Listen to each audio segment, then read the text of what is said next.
Travel insurance அல்லது Overseas mediclaim policy. இது world wide cover ஆகும். உலகத்தில் இந்த பாலிசி நீங்கள் எடுத்தீங்கன்னா எந்த நாட்டுக்கு நீங்கள் போனாலும் அந்த நாட்டில் உங்களுக்கு ஏதாவது இடர்பாடு ஏற்பட்டதுன்னா அந்த மெடிக்கல் எக்ஸ்பென்ஸை நம்ம இந்த இன்சூரன்ஸ் நம்ம எடுத்திருந்தோம்னா அது மூலமாக நம்ம கவர் பண்ணிக்க முடியும். இந்த இன்சூரன்ஸ் ப்ரீமியம் நம்ம கட்டுறது நம்மளுடைய இந்தியன் ருப்பீஸில் கட்டணும். சம்மஷூடு டாலரில் கொடுப்பாங்க.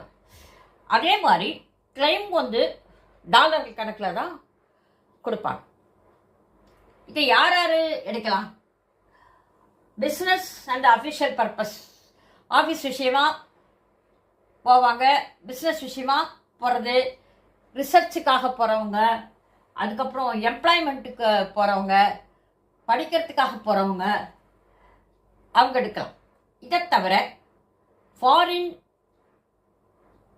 நேஷ்னல், அதாவது ஃபாரினில் இருக்கிற அந்த அதர் கண்ட்ரீஸில் இருக்கிற ரெசிடென்ட்ஸ், அந்த பீப்புள்ஸ் இந்தியாவில் ஒர்க் பண்ணுறாங்கன்னு வச்சுக்கோங்க, அவங்க கூட இந்த பாலிசியை எடுக்க முடியும். அவங்க இங்கே டொமிசிலாக இருக்காங்க, இந்தியாவிலே டொமிசிலாக இருக்காங்க அப்படின்னா அவங்களுடைய ரேஷன் கார்டு அல்லது ஐடி ரிட்டர்ன்ஸ் அதை பேஸ் பண்ணி அவங்களுக்கு இந்த இன்சூரன்ஸை அவங்க எடுக்க முடியும். ஆனால் அவங்க ப்ரீமியம் நம்மளுடைய இந்தியன் எம்ப்ளாயர்கிட்ட அவங்க ஒர்க் பண்ணணும், இந்தியன் ருப்பீஸில் கட்டணும்.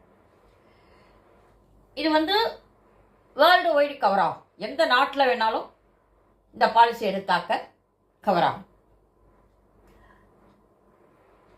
சம்மஷூடு டாலரில் கொடுப்பாங்க, கிளைம் டாலரில் தான் கொடுப்பாங்க. ப்ரீமியம் நம்ம இந்தியன் ருப்பீஸில் கட்டணும். யார் எடுக்கலாம்? 6 மாதத்து குழந்தையிலேருந்து 70 வயசு வரை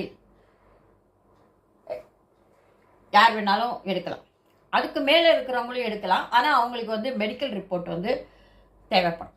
இந்த கம்பெனி என்ன ரூல்ஸில் இருக்கோ அந்த, அதாவது இசிஜி, பிளட் ப்ரெஷர், இந்த மாதிரி ஸ்மால் அந்த கம்பெனி அதில் ரெக்குயர்மெண்ட்ஸ் கொடுக்கும். அதோட மெடிக்கல் டிபார்ட்மெண்ட்டை நம்ம கொடுக்கணும்.